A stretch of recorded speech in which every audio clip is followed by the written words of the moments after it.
All right, good afternoon, everyone. Welcome to Unstable TV. We have a pretty special matchup coming to you at the moment. We are going to be in the Pan Pacific Championships. First up, liquidtyler versus moonglade. So, one of those games you expect to see at the end of the series, not right straight up. I am, of course, Unstable, joined here by Wolf tonight. How are you, mate?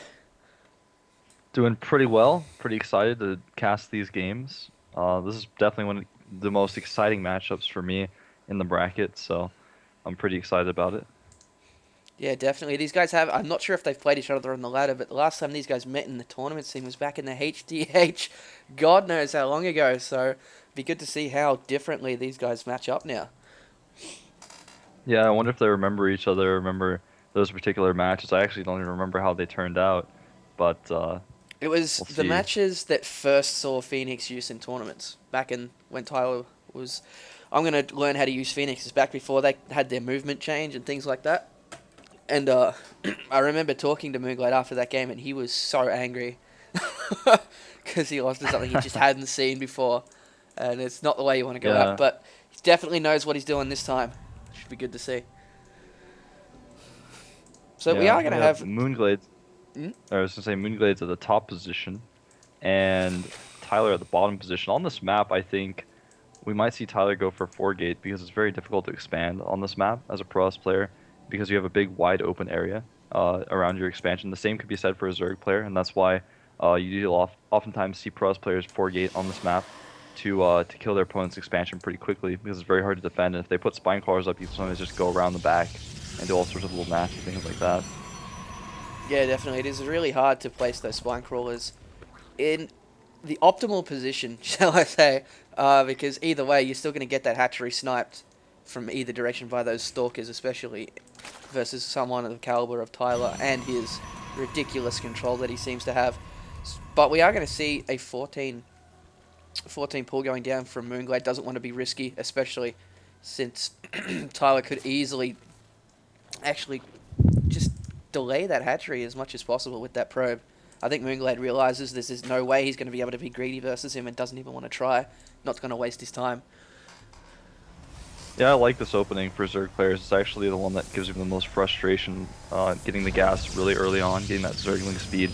Getting that Zergling speed ASAP really shuts down a lot of harassment options. You can't pressure as early with Stalkers because the Zergling speed's going to finish and you're going to have to run away with your Stalkers or face losing them to Zerglings. And that's, of Mm. course, something you never want to have happen because it's a really expensive Stalker lost to very cheap Zerglings oftentimes. Yeah, something I just noticed, Moonglade did not actually send out a drone scout like he regularly does to steal that second gas of the Protoss. I'm actually kind of interested in that because it's usually a signature move for him to just run in there, grab the gas, but he decided not to versus Tyler, and that's pretty interesting. As he does throw his I think natural down maybe now. I think maybe what he's doing is he wanted to get that hatchery ASAP after not hatch firsting. He wanted to make sure that he could get it pretty quickly, and maybe that's why he didn't want to lose any mining time from sending that drone. That's only I could guess. Pretty risky to do that though. Not only do you give your pros player a second gas easily that way, but in addition, you don't really get any scouting information about what his opponent is doing. Yeah, definitely. But I can guarantee you that Moonglade will be sacking this Overlord at about the 7-8 minute mark to see what's going on there. Because Absolutely. the frustrating part about Zelnaga for a Protoss is really the size of the base. It's really hard to hide tech inside your base. Yeah, I agree. Tyler is getting a Stargate now, though, so that should be interesting. He is going to be spotted by Moonglade when he sends his Overlord. If he sends it from the south position, he'll definitely spot it. Even if he sends it from the north, he might be able to see it, though, depending on Mm. how Tyler positions his Stalkers to kill Overlords. So it could be kind of interesting to see if he goes for a quick Void Ray or if he's going to go for Phoenixes. You know, Tyler, of course, really known for his Phoenix play, so we'll see. Yeah, I was just checking that Zergling ranging up the ramp. He barely didn't see that Stargate, which is really frustrating for Moonglade. Just to have it so close in that vision range. But his natural is up now. He's pumping a few more lings, but he is about 5 to 6 or 7 now drones behind, as we do have a Roach Warren going down with an Evo chamber. So I'm not really sure which way he wants to play this. We do have a Void Ray coming out for Tyler.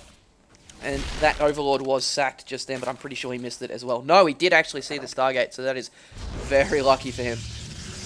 Yeah, that's quite crucial. Of course, he didn't see that it was a Void Ray coming out, unfortunately. But he does know there's a Stargate there, and he's probably going to make some extra queens Looks like he is starting an extra queen right now and might possibly make a fourth one.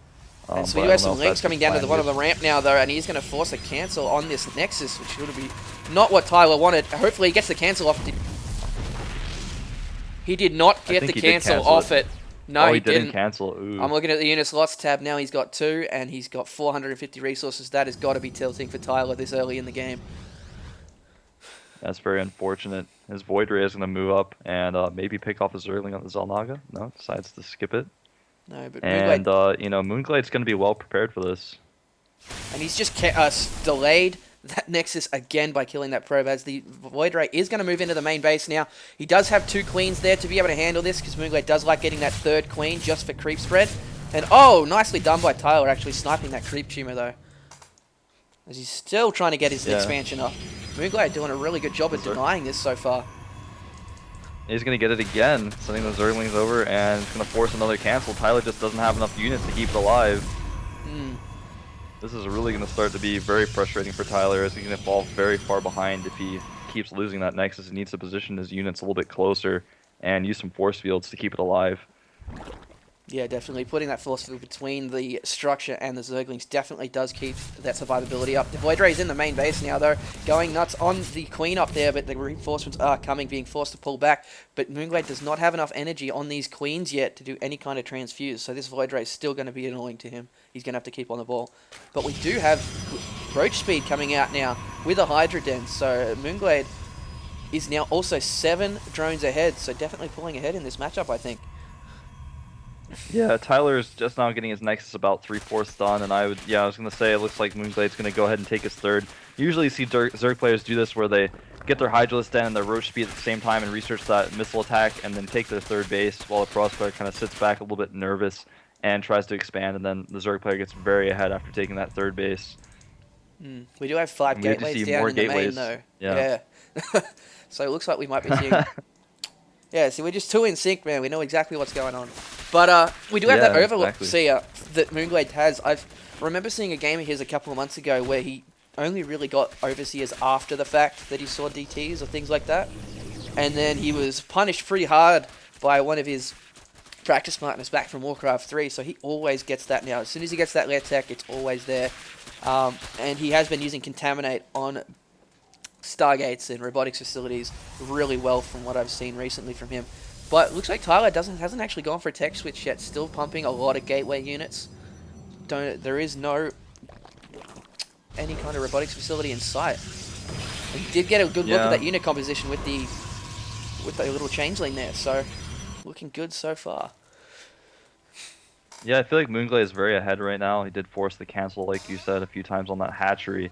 And it looks like he's going to take his 3rd base here. He's got his Queen's position, and Tyler's going to push out. So this is going to be an interesting engagement. Hydralisks are on the way, so he just needs to hold a little bit for those Hydras to pop out, and he should be okay. But there's going to be a lot of energy on those sentries to do really nice force fields, so it's going to be close for sure. Yeah, definitely. Almost all of those sentries are at 200 energy, and they are just now putting down on the creep. Looks like Tyler wants to finish this right now. Does not want to give Moonglade the chance to get any more economy lead, as he is about 6 probes. And here we go. So we do have a lot of these units. No force fields down yet. There go the Guardian Shields. Great force fields by Tyler, but I don't think he didn't catch as many units as he'd like to. And oh no, the Roaches actually escaped through a tiny little gap. That's very frustrating for Tyler to not be able to snipe those guys. More Hydras and Lings on the way. We got level 2 attack coming in for the Hydras and Roaches, as well as grooved spines as well. So I'm not sure how well this is actually going to work out for Tyler if he stays out there. And oh no, the sentry's caught out of position, getting sniped a bit. And yet again, he lets those Roaches get away.